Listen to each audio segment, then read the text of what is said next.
Guess we're ready to start. Good morning, everyone, and thank you so much for taking the time to come to Open Book Fest. First of all, I think it's so important that we take time and engage with the literature that's coming out. And thank you for joining this particular session where we'll be focusing and looking at the uneasy present, which I think we all grapple with in our day-to-day lives, and looking at how the past creates this and what do we do about the past. But also, I think in this particular session, what will become evident is that our conception and our understanding of the past, we still need to understand what that is. And we still have so many questions left unanswered, but also, who are these people in our past? What were their lives like? What was happening? And today I have the pleasure of being joined by three brilliant writers. Foluso Agbaje, next to me, who's been writing since she could write. And she tells the story of The Parlor Wife, which is an incredible journey of a young woman moving through Lagos, finding herself, but also contributing to the struggle, right? Shifting things. So we'll be having a conversation with you about that. And then we're joined by Zara, Julius, a transdisciplinary artist and researcher based in Johannesburg, who also has co-written with some people a really brilliant book that looks into the archives and our conception of the past, but also what does it mean to take pieces out of their original space and what happens when we move things that are sometimes sacred, moving them into other spaces, but what does that do to our understanding of ourselves and others, and how that is how what is seen as being valued or what is captured is actually revealing of the person on the other side, the person who decides to put this on display. And then we're joined by Patric Mellet, who I'm sure is no stranger to the space, best-selling author of The Lie of 1652. And today we'll be exploring the truth about Cape slavery, which is such an interesting read for me because I think a lot of the time we take for granted that the narratives of the past are reflective of the past. And what we see in your book is that that isn't necessarily true. So I think we should welcome our panel with just a round of applause.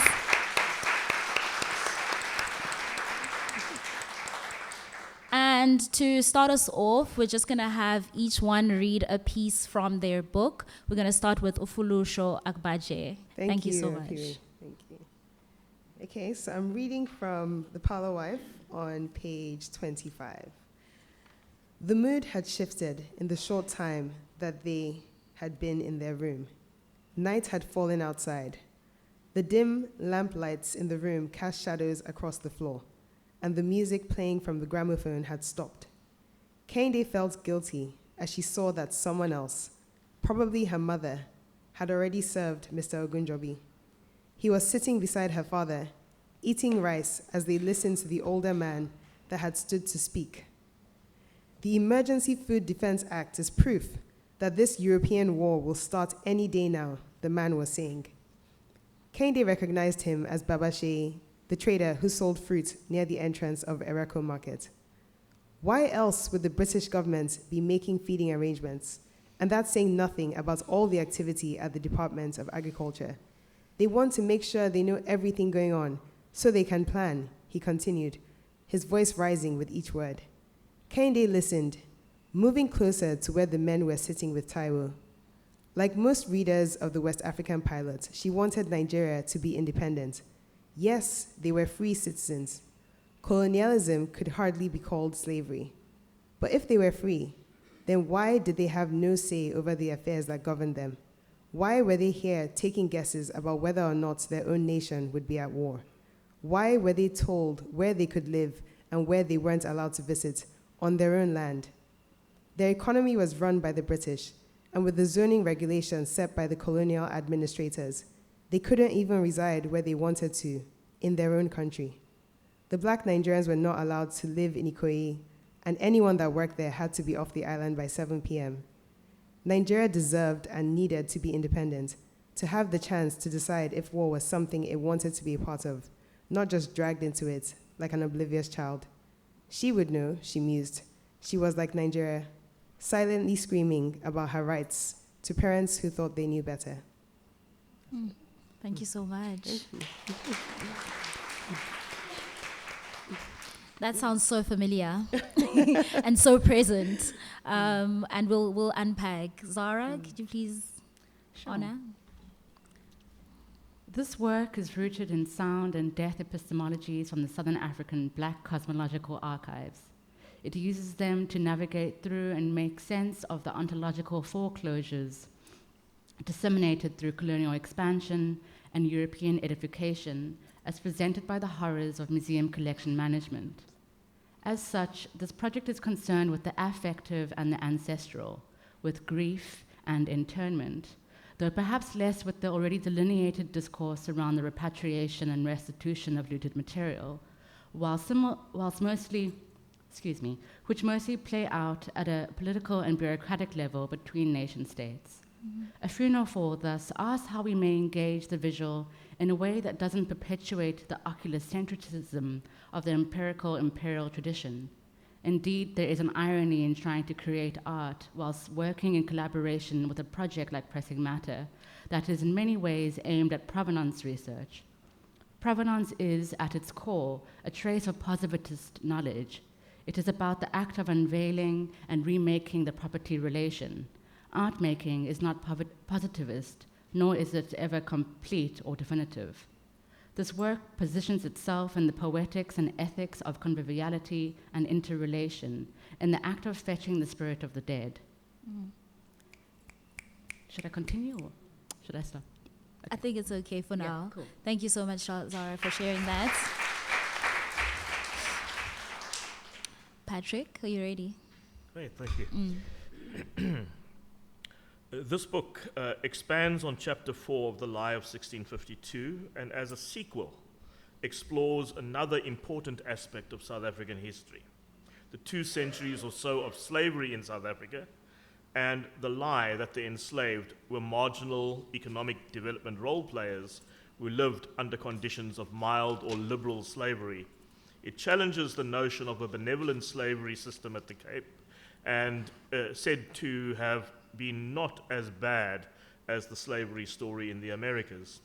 The critique proceeds from these clearly articulated untruths, which are based on a patronizing colonial and European supremacist mindset that goes back from modern-day academic assertions about benevolent slavery to early colonial statements that defined Cape slavery as a mild form of the chattel slavery system. Slavery at the Cape was argued to be beneficial to the enslaved rather than cruel, exploitative, and dehumanizing.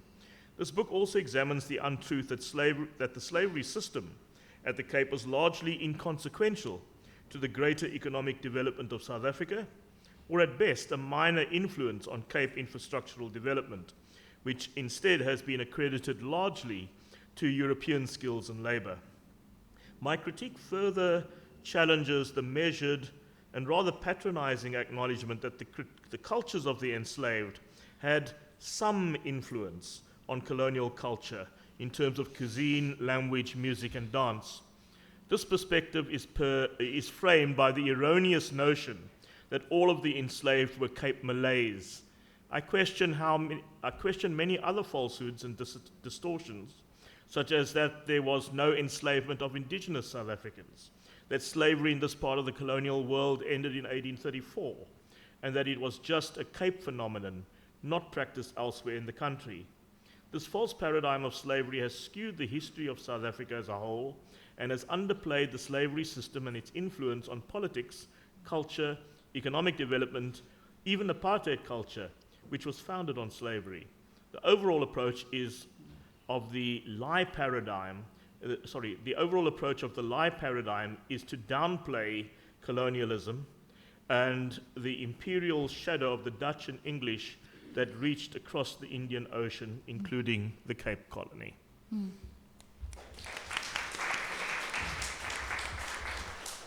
Thank you. I want to start with you, Zara. So Zara's book, actually, right at the beginning, there's a conversation between you and Zoe Samudzi. And I really enjoyed that part because I felt like I was listening to a podcast or in the room with you. And I really enjoyed that approach to writing. I'm not sure how it happened. I'd love for you to answer that just for my own curiosity, because it was so beautiful to read. But what I'd like for you to maybe expand on and tell us more about and to speak on is this idea of history and our understanding of it, but also in comparison or in contrast to the past. Because in your conversation, it becomes clear that they aren't synonymous, they're not the same thing. And in your conversation, you share that it's very important that we start having this conversation and understanding that there is a difference. Yeah, thank you for that. So just for some context, so this book basically, it kind of evolved out of a fellowship that I did with an archive, ethnographic museum archive in the Netherlands, with archives in Amsterdam, Leiden, and also Rotterdam. And so basically myself and I invited Zoe Simuzi onto the project. We spent 2 months each basically in the Netherlands kind of going through the archive, trying to get an understanding of what was there, right? And so the conversation that we put into the book, firstly, I'm not a writer. Today I'm cosplaying as a writer, right?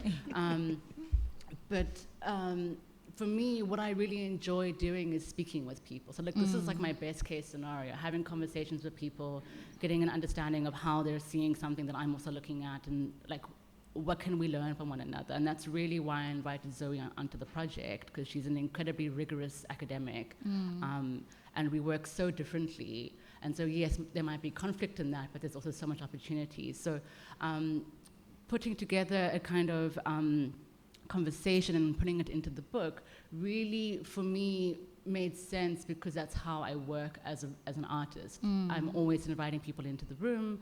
My practice primarily is a research and a social practice, and it kind of just happens to find its way into art installations. But like what I'm really interested in is like hanging out with people.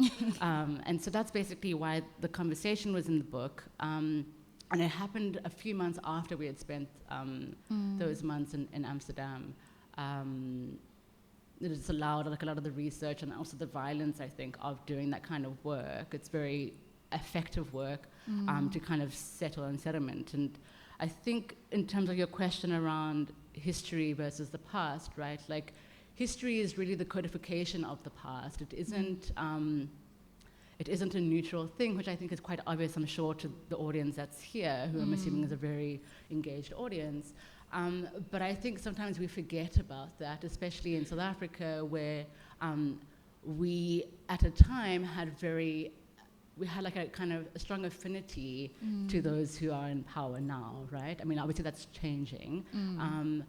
But in South Africa, we understand that our immediate past has also been packaged by the ANC-TM, right?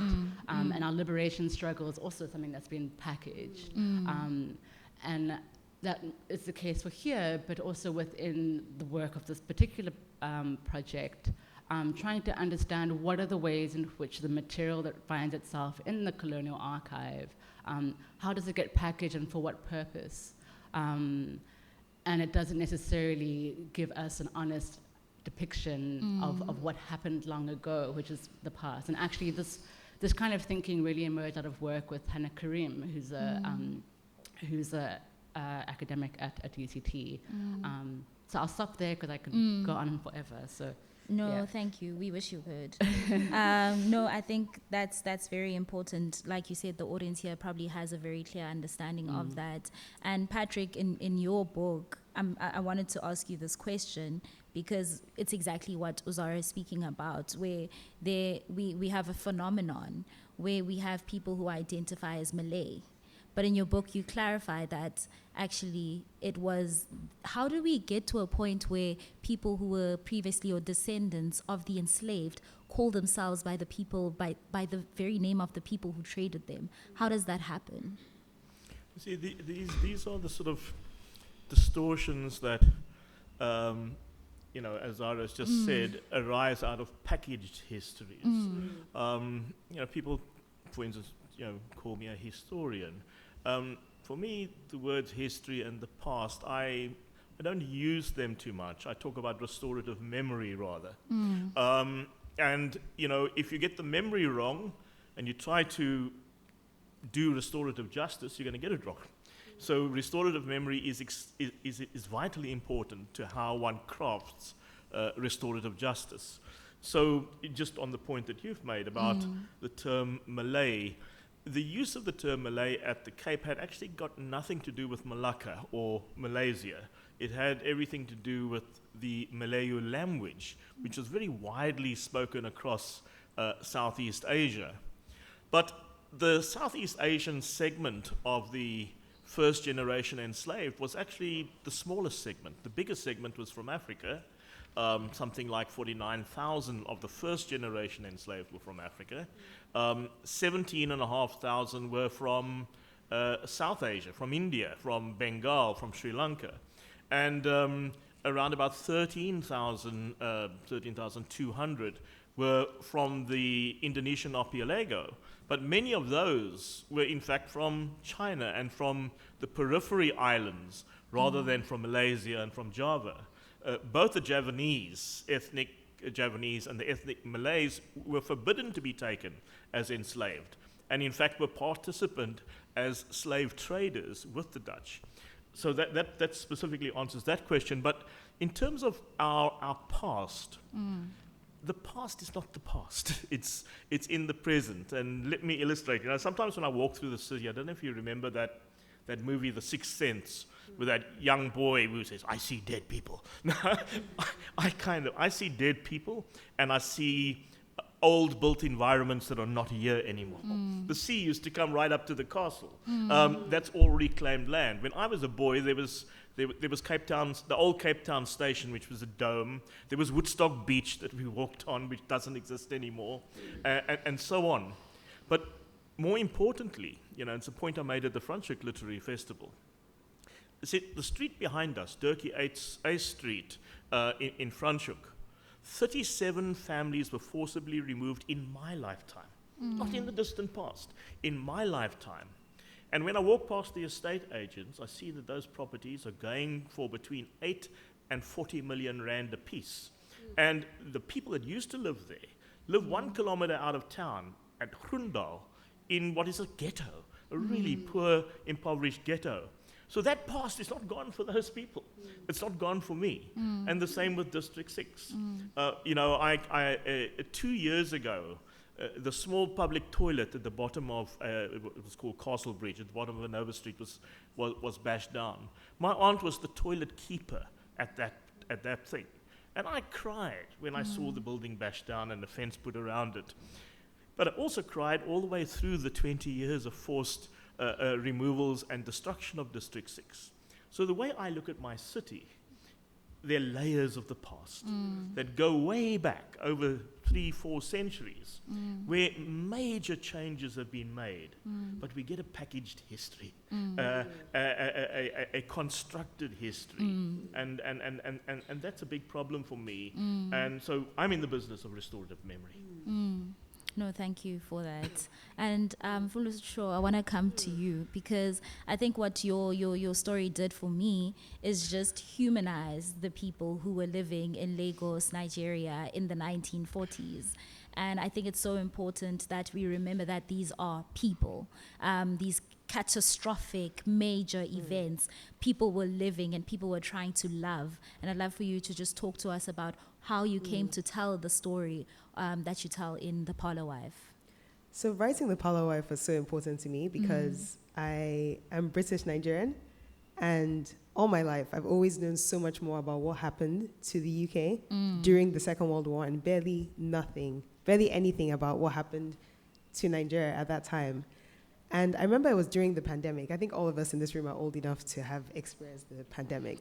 And I was sitting there and thinking, what was it like, different moments of history, right? Because the pandemic is going to be history for, children who are born next year. They will know nothing about the pandemic. They'll learn about it in school.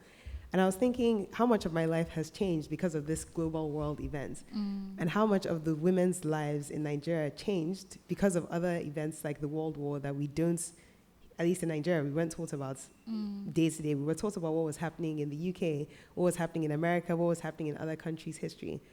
And as when Zara was just talking about how anthropology is so interesting to her because it's about people's lives and talking to people and getting to meet people. I think all of us in some way are anthropologists because we are all interested in finding out what happens to people, how global events affect people in their lives. And when I started doing the research for the Palo Wife, there was just so much. I mean, there were so many things I found out about Nigeria despite growing up in the country. So the section I read from the book, which talked about how Black Nigerians were not allowed to be in parts of the country after 7 p.m. They were only allowed to work there, but after 7 p.m. they had to leave. And today, those places, Ikoyi, Victoria Island, anyone who's been to Nigeria knows that's like prime real estate. And we don't know, we didn't know why it became prime real estate. We didn't know that our, Black Nigerians were not allowed to even live there at the time. So there was just so much to unearth. Yeah. And I really enjoyed the process of bringing the story to life and making sure that the women's voices that were coming through were sounding real. Because as you rightly pointed out, history is not just about, the facts. It's also real people's lives and the experiences that they had in the time that they lived. Yeah. Some of the characters in Foluso's book reminded me of the leaders of social movements that I work with. I was like, this is so-and-so, this is so-and-so. But I'd love to just talk more and maybe to ask Zara and Patric to come in here as well about a 1940 Ikoyi, which you describe, and it literally sounds like Sea Point. Where you have a few wealthy white people enjoying, and you have some black people who are there, but clearly in uniform and there to serve, right? And it was like I was literally reading something that was written probably by myself, sitting at the promenade on another day. And I think that's the uneasy present, in that we know that people who are indigenous to South Africa still find themselves in these precarious situations and still having very much a 9-to-5 relationship with the city. And I'd love for us to have a conversation about that, and maybe for you to tell us, what does it look like now? Because it's in Cape Town and in lots of different parts in South Africa, it still is that way. Not much has changed. There's been some change, but not enough to affect the material conditions of black people. That's an interesting question, because I think in Nigeria it's a lot less explicit. But I mean, places like Ikoyi and VI, Victoria Island, you can go there as a black person of all classes, but you might be treated less well, in a way that is not the way the rich white people will be treated when they're there. And I remember a discussion that was happening on the internet a few years ago, how people are complaining about expatriates and people who are not indigenously Nigerian are treated so much better in restaurants, bars, in hotels. But if you're Nigerian, you always get the lesser treatment. Yeah, familiar. So it's less explicit, but I think there is still that mentality that we should always defer to the colonial administrators, even though we're not in a colony anymore. Zara and Patric, would you like to share anything on that, the state of being in Cape Town? Yeah, I've been fortunate in that I've been able to, in my lifetime, to live across various African countries, including Nigeria and Ghana, and so on. I have a blog site which is dedicated to black people, Africans and Asians, who served in the resistance during the Second World War. And it's made up of individual stories, a whole bunch of these stories, but they're never told. You don't associate the French resistance with African fighters in the underground, or Asian fighters in the underground. 2 days ago, we celebrated the 80th anniversary of the end of the Second World War in China. And people don't think of China as being a theater of the Second World War, yet they lost more people than anybody. And we don't think about resistance fighters in China, and in some amazing stories. So, these are all hidden. Coming to the city, I'm busy working on a book at the moment called Conversations with My Ancestral Mothers, in which I take 20 women who are my grandmothers, great-grandmothers, going back over 370 years here in the Cape. And we visit different places in the city and across the province. I visit, and I would be sitting somewhere, and suddenly an apparition appears before me, one of the ghosts of my grandmothers, and we start a conversation about place and about experience, and also in the vast majority of their cases, they either were African Asian enslaved or they were queer people, and of course European nonconformists who crossed the color bar lines, and so we explore place and people and experiences, all of which are hidden from history, yet it's there to be found. To be found in the archive, to be found in between the lines of colonial narratives that are packaged, and it makes all of the difference. I'm actually really excited about this book. I feel more personally connected to this than to the rest of the 14 books that I've written over time, because of this thing of, I've been traveling around our country and across Africa, across the world, and the sense of what is missing from place. And what we have in Cape Town is this phenomenon that people who used to live integrated across the city. Cape Town was one of the most integrated cities in Africa once upon a time, but it is one of the most socially engineered places today through the Group Areas Act and forced removals. And that consciousness is not necessarily there.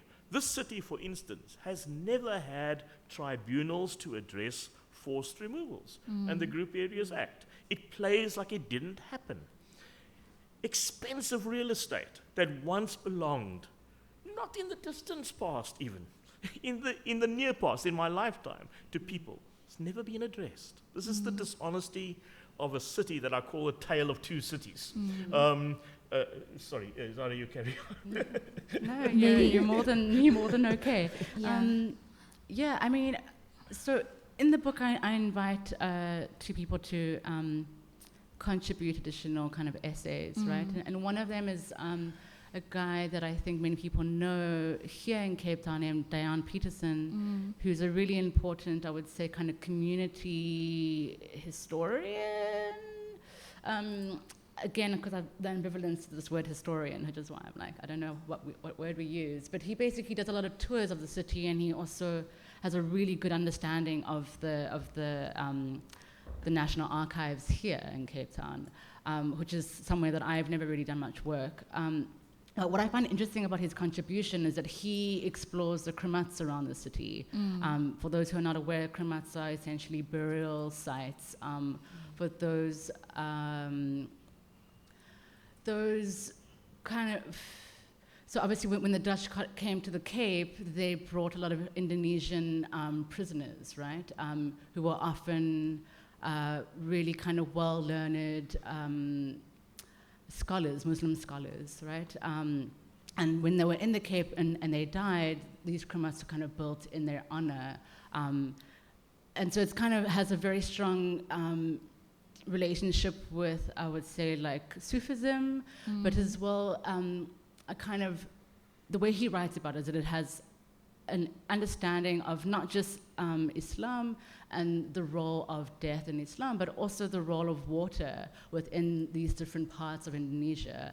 And he uses this term that basically speaks about how land and water are superimposed upon one another. There's not this this kind of separated understanding of the two. And the kremat, he writes about the kremat as this kind of focal point that, it tackles death, it tackles life and insistence on life after death, right, which is really what so much of the project is about, through using the kremat and water and land as this kind of nexus point, which I find really interesting. Also because I'm not from the Cape, I spent many years living here, but I'm not from here. So it was really interesting to kind of think about that history. And to your point, the reasons why I say Odokral hasn't been developed, right? It's because of the kremats, actually. And because actually so much of that part of the mountainside is burial grounds. There's like something like 16,000 graves, unmarked graves on the mountain, which I think maybe speaks to your point around walking through the city and really reckoning with grief in a way, right? I think there's a lot to unpack there in Diane's work. No, thank you. Thank you, Zara, for that.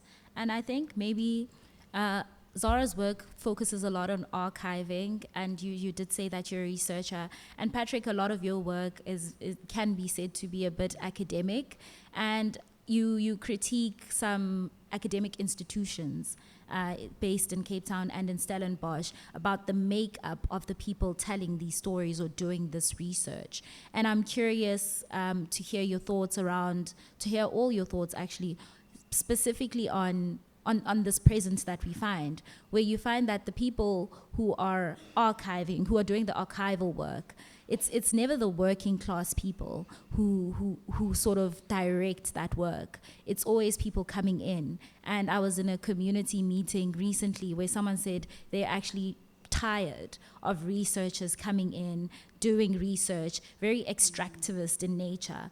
And I remember reading something a while ago that was talking about all this research being done in the global south. And what happens is that you have these working class people who are doing the real work on the ground, trying to shift society. And then you have people coming in, writing, making some contributions at times, but writing about these experiences and then going on to get their masters, to get their PhDs, and to continue writing from a very particular perspective. And I think, Zara, what kept on ringing in my head while I was reading your book was that, one, the past insists on itself, and also so much of what people write, choose to archive, choose to highlight is revealing of that person and not necessarily the situation. So I'd love for us to have a conversation about the people telling these stories, the people archiving, but also how do we get to a point where the working class, the people who are affected, are centered and become the writers of this history of the present. Should I jump in? Yeah. Jump in, please. You're touching on so many really important things, and I'm hoping I can kind of like condense them into my brain. But the first one I think is, obviously with the kinds of archives that we're working in is obviously quite different. Within the kind of ethnographic museum context, right, you are having researchers extracting so-called objects, often human remains. There's a lot of human remains within these collections too, that speak of conquering, that speak of demonstrating a kind of enlightenment understanding of oneself, right?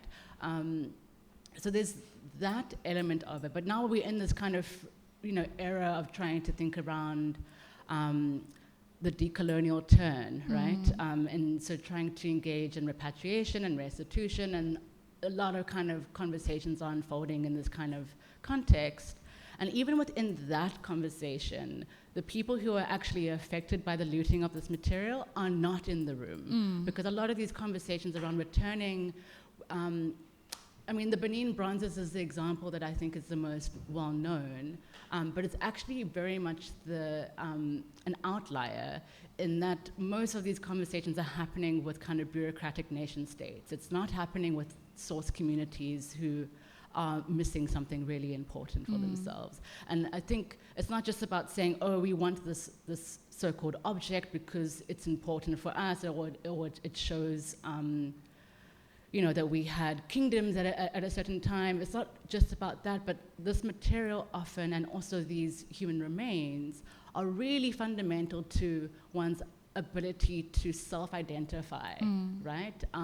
Both in terms of one's spiritual kind of positioning in the world, but also in terms of making claims, say, for land, especially within the South African context, right? Or the Namibian context as well, with the Nama and Over-Herero genocide. So I think the question you're asking is so vital, because the people who actually need to be in the room are not in the room, because these conversations are happening between colonial states and then the new kind of so-called independent nation state, which is often at odds with its citizenry, right? So we can't for a moment think that, say, in the example of Namibia, that the Namibian government cares really deeply about what is important for the spiritual livelihood and the ancestralization of Nama or of a Herero people, because they don't. Because in that kind of example, the skulls of these people that were taken by the Germans, the Namibian government would ideally want these skulls to be in a museum yet again, as opposed to interred back into the land, right? So there's so much kind of at play there. But I'm also at the same time very aware that I am also a researcher who's going in necessarily from a so-called source community, but I am also trying to disrupt the ways in which research is done in these environments, specifically within ethnographic contexts, where curators of these collections really want you to operate according to the kind of Berlin Conference demarcation of the African continent. God forbid you want to engage in research on the so-called North Africa and Sub-Saharan Africa simultaneously, right? Now you have to have a conversation with 3 different curators to deal with one continent. And that's before you even start to think about an expanded understanding of global blackness that includes part of Oceania, includes part of the Caribbean. So, yeah, I mean, I'm in some ways part of the problem as someone who was trained in anthropology and now working as an artist and cosplaying as a writer. But yeah, I think that there's ways in which I think archival work really, we need to really disrupt the kind of epistemological frameworks through which we're entering into these spaces, and that's definitely a starting point. And be in cahoots with people and allow yourself to be a smuggler of the knowledge that you're accessing in the archive and smuggle it out. That's how I see it. Yeah. Let me give you another perspective. I grew up homeless, poor, went out to work when I was 15, with only 3 years of high school education in an industrial trade school. And I had a story to tell. And I realized my adjectives were all swear words in those days. I used to fluke my way through life.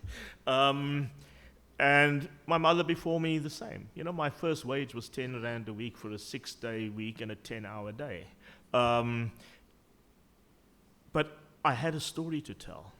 And I came up against a prejudiced world that didn't listen to people like us. And my first reactions was to swear at them and to get angry and even to want to physically fight with them about this. Through my engagement in the liberation struggle, I realized that I needed to actually seize their ground.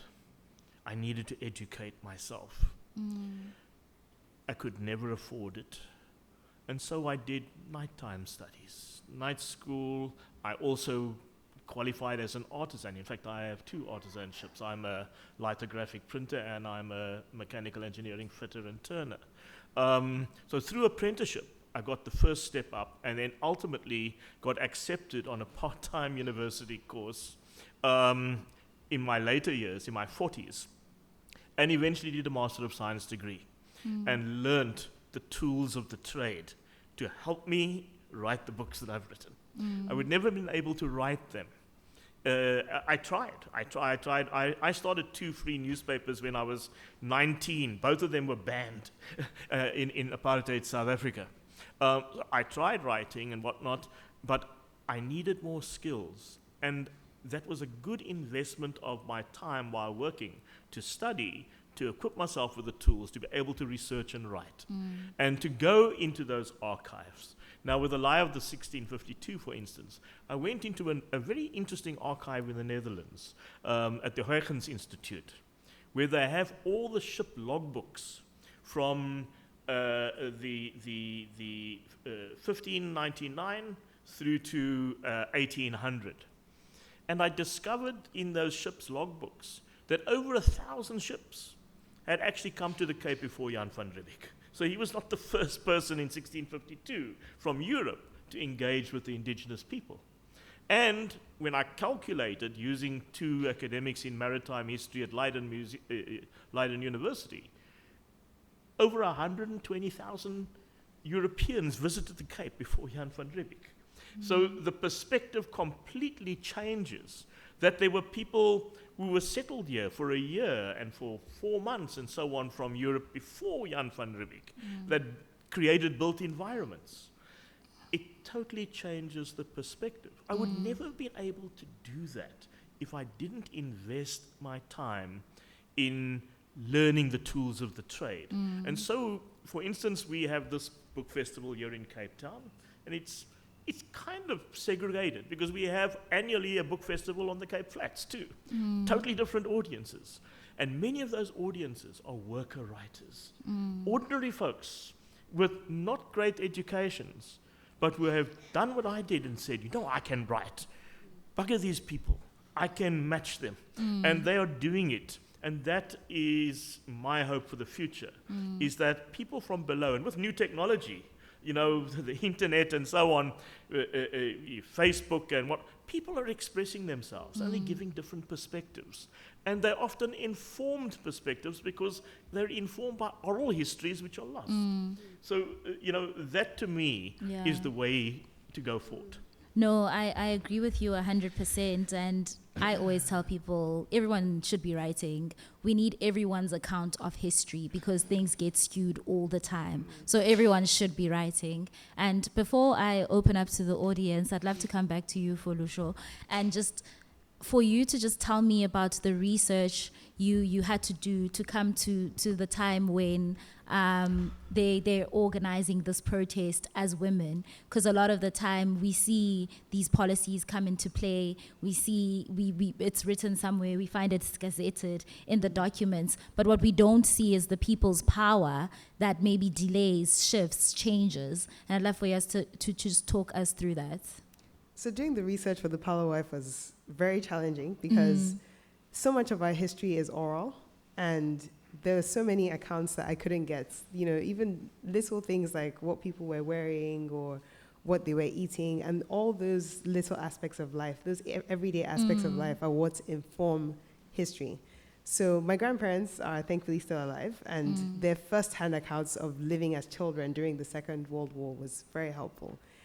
But even more helpful was, going to the library in the UK. So the British Library has so many archives, which, again, ironic, because I'm looking for Nigerian history. Why do I have to go to the UK to find Nigerian history there? But there are so many accounts from colonial administrators. There was this book by Sylvia Lee Ross. It's mentioned at the back of the book in the bibliography, where she talks about her life as the wife of a colonial administrator in Nigeria. And from reading different accounts like that, I was able to piece together the picture of what it would look like, or what it looked like at the time, for the women in the Lagos Markets Women's Association that did the protests. But I would say that, today, as we try to continue to preserve our history, little things like the music that we listen to, the art that we enjoy, the food that we eat, these all contribute to shaping the picture of what life looks like, and really helps, even if we're looking at the future, people who are going to be talking about history in 20 years, these all help to kind of form the story. It's a lot easier now that everyone's got like a phone. Everyone videos things that are happening as they're happening. People write, stories on X, they put up reels on Instagram. I think these all make it a bit easier to feel connected to what life is like in that present day. No, 100%. Thank you so much for that. And yeah, I think we're at a time where we're able to keep so much, archive so much, but I also worry about the digital space and what it means to archive there, and what becomes accessible and what doesn't become accessible, what's blocked, what isn't. And that's definitely something that we need to start thinking about. But I'd love to thank you for that. And we have 15 minutes. Actually 10 now that I looked at the watch. And this time is for the audience to ask some questions to our wonderful panel. So if I could get a few hands. So what we're going to do is we're going to take one hand at a time, and then I'll allow for you all to answer. I've noted this hand over here, another one over there, and a third one right at the top. So you can start over here. Thank you to everyone. It was really, really interesting discussion. I wanted to ask Patric particularly that if we talk about the way that history is being packaged and in a manner that doesn't accurately reflect the past, obviously that packaging starts at a school level. And I was just interested to know, firstly, what your views are on the school curriculum, the history curriculum in the schools. And secondly, whether there's been any engagement between in the work that you do and those who are setting the curriculum. Thank you, Patric. A very, very good question.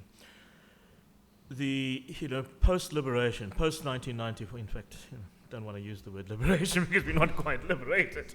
Post-1994, there was a huge assault on history as a subject in our schools. In fact, it was dropped, and what's happened subsequently is that a really distorted kind of approach has happened.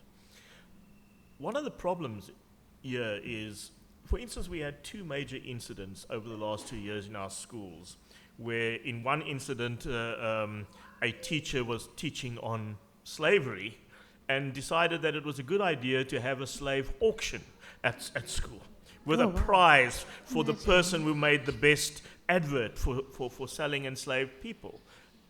No consciousness that these were descendants of enslaved people. It repeated itself in a much worse way at another school just about over a year ago in Pinelands, where again, descendants of African enslaved people were taking people of Xhosa background and caging them as enslaved kids and having an auction. I wrote to the education department on behalf of myself and a few other heritage activists, and we offered our services for free to go and work with teachers and with pupils at these affected schools and more broadly. We were not even given a courtesy of a reply from the education department. And I'm talking about the Western Cape Education Department here. And I was a councillor in the South African National Heritage Agency. So there's a problem. People don't hear us. They don't want to hear us, people in power, in education. And then we wonder why we have these problems, where people are having goes at each other, insulting each other using apartheid racial terminology. Black people who are of different ethnic groups shouting outrage at each other. You would think that this is white supremacists that are doing this, but it's got to do with the factor that we don't have history in our schools. I've done a lot at a private level. We established the Camisa Museum at the castle, which at least 70,000 kids a year come through there with their teachers, and they are engaged about a different approach to identity and history. But a very important question you're raising there. Zara, it looks like Can you I want to jump in on that as well? Just because this is something that I think is very important for me, I think, that of course the state is not going to be invested, right? But I think there are incredible history teachers. I mentioned Hannah Karima as one of these people in the city who are doing this work with other history teachers, right? They are educating history teachers, and they're coming together as teachers themselves, wanting to figure out how do we teach the past in this country in a way that doesn't recapitulate violence, in a way that allows the past to be understood in a really visceral way. I think so much of the problem is we're learning about history in a way that's quite disembodied. And so with a previous project of mine that I did with research from the Mayabue archives, so much of that was working with the sound collection there, which never gets touched, right? It's always the photographs. Working with the sound collection and trying to see what are the touch points between that collection and the history curriculum, and how can we allow sound to be a way for students to actually enter into history narratives that are quite visceral, as opposed to seeing a photograph of Hector Peterson dead and never understanding that's an actual dead person who's being carried, right? And so I think there is opportunity to really take it upon ourselves to do this kind of work. We cannot wait for the Department of Education to care about these types of nuances. Part of it is the capacity issue, and part of it is just the lack of will. And I think there are incredible people who are doing this work, and we need to just learn about them so we can all come together and have no, definitely this type of kiki. Yeah, and just to quickly add to that, in Nigeria, and I dare say probably many African countries as well, history is sadly not as prominent in the curriculum as it should be. Like when I look at my 8-year-old daughter, she could tell me about the Battle of Hastings, but she can't really tell me about the Biafra War that happened in Nigeria. So I think it's also, we're at danger of being thinking that the most important parts of history are the ones that people have told us should be important, as opposed to the ones that are actually important to us as a nation now, or as a continent, and what actually our children should be learning. I think having that question as at the top of mind is quite important in forming the curriculum. Such a great question. We all have something to say, even me. But I think that in the Cape Town context, we have some social movements who've been doing such great work with working with young people and trying to not only address the present that we're dealing with, but ensuring that they have a thorough understanding of how things came to be, and constantly trying to build that muscle in them to be critical thinkers, to question what is deposited to them in certain spaces. So thank you so much for that really important question. There was another hand on the side. Yes. Right over there in the denim jacket. No, the mic is coming. Don't worry. Hello. Thank you guys for everything. This was really, really, really interesting. I think, I'm not sure what my question is exactly, but we'll get there. I think that what I've gotten from what everyone has been saying is kind of a meditation, is like a push for us to meditate on how the past continues to be present for us. And one thing I think I've noted in my studies is that there's a tendency for us to think about history in a way that when we study it, we think about it as only the thing that happened, as opposed to how it continues to happen and reshape itself even in the present. So we can think of, when we think about like colonialism in Nigeria, we only think about it in terms of white people did this and that's what happened in the past, as opposed to what is also happening right now, which doesn't always shape itself in terms of white people. So the past continues to be present for us, but is shaped in different ways and looks different ways. So I wanted to comment on a question that Foluso responded to, which it made me think about this, which was about how Lagos is divided in certain ways, and the expats tend to take the space in certain places and are treated differently. And I was thinking about how, because I'm Nigerian as well, I noticed, because I don't live in Lagos, but I have been there a few times, and I noticed that one thing that happens is also that the people who labor in the places like VI and Ikoyi tend to be people that don't live there.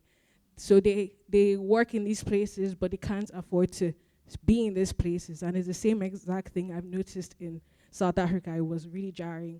And it's even more jarring when you can look at it as clearly as color of skin.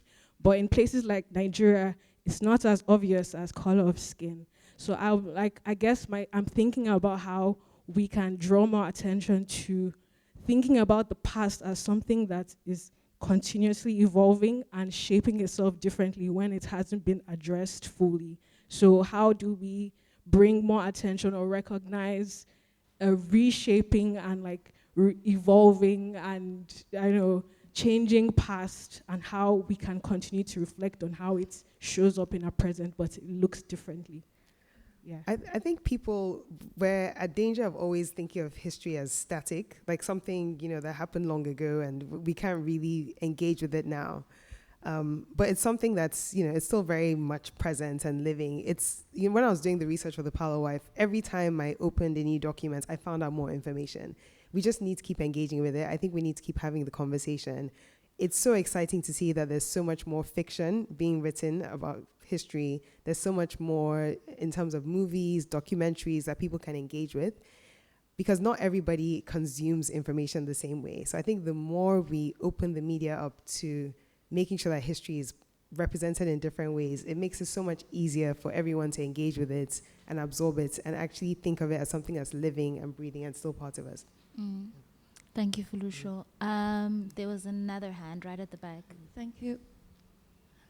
My comment is for Tariq, and I hope that you can maybe comment on this, because your book has been an accompaniment on my own PhD journey for the last, I don't know how long. And so I'm really interested in the making of identity, particularly black and education identity through vocational and technical education. And what really struck me was the mutedness of the VOC archive that also shapes particularly Cape Malay identity. And your book, of course, you talk about that it's not Malay, it's African Asian identities. And I wondered, because we've absorbed this packaged history, if those imposed identities, crafted identities, curated identities, particularly in the Cape and for Cape Malay, distances people from the Africanness, firstly, and that, I suppose, generational prejudices, racisms, etc., get replicated in how people view themselves to the city and ownership of the city. I just wondered if you could maybe comment on that, because I find it really intriguing that we have those almost prescribed identities that we no longer question. And that takes us further from the continent. Yeah, Patric? it's a big subject. Let me just see if I can say a few Please. things on it. But to proceed, that just to note that we talk a lot about colonialism. We don't talk about neocolonialism. And we are now moving, in fact, from neocolonialism to recolonization under Trump in the new world order that is moving ahead, a fascist world order.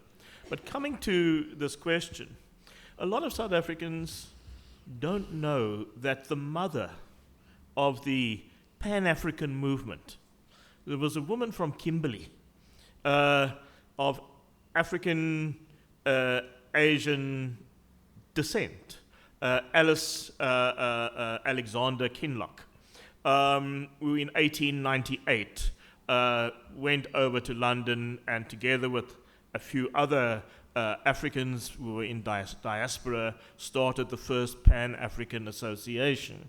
There was a time, for instance, before, we have an organization that was called the South African Native National Congress in 1912, which only changed its name in 1923 to African National Congress.